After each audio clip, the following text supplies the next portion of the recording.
1934 trabaja para una firma de Gustavo Fernández y compañía que producen un espirituoso llamado Taparita.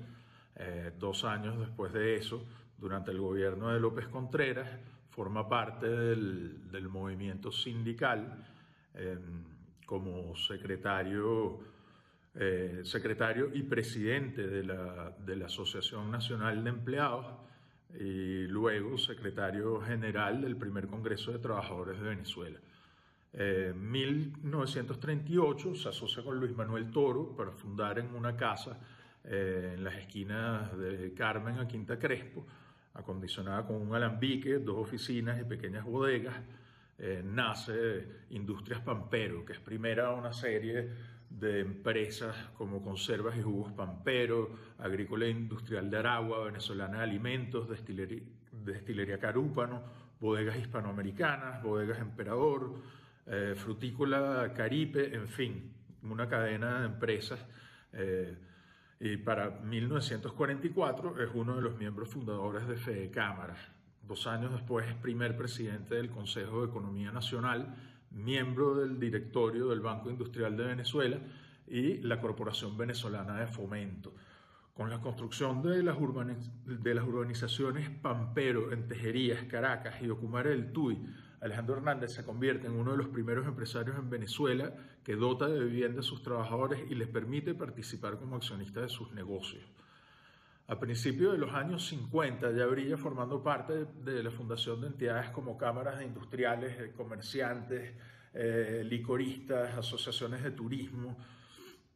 Y bueno, en 1953 saca al mercado el añejo de Pampero, que es el que todo el mundo conoce como el caballito frenado por el logo. Y en 1958, al caer la dictadura de Pérez Jiménez, resalta como miembro fundador de la asociación llamada Pro Venezuela, que es una organización enfocada en el desarrollo económico basado en la industrialización nacional. Fiel creyente de las posibilidades infinitas de un país fértil, además de servir como consejero permanente de la Federación Venezolana de Cámaras y Asociaciones de Comercio y Producción, es conocido como el artífice del lema Compre Venezolano. Su reputación lo llevó a ser, en 1968, postulado como candidato por el Partido Socialista Democrático, pero bueno, fue de los menos votados y el presidente electo, Rafael Caldera, durante su mandato lo nombró gobernador de Nueva Esparta. Una vez radicado en su isla natal, fue impulsor de la construcción del puerto de Margarita y del aeropuerto internacional de Porlamar. En fin, Alejandro Hernández, trabajador, pilar del movimiento sindicalista, empresario, miembro de cámaras, asociaciones y político, pero ante todo un pionero de la industria en Venezuela, dueño de una historia digna de ser contada. Bueno, Manuel, por solo hay gente que no conocerá a Alejandro Hernández, porque estas nuevas generaciones también adolecen un poco, no digo que todos, pero adolecen un poco de ignorancia histórica. No se le puede exigir tampoco. No leen y tal.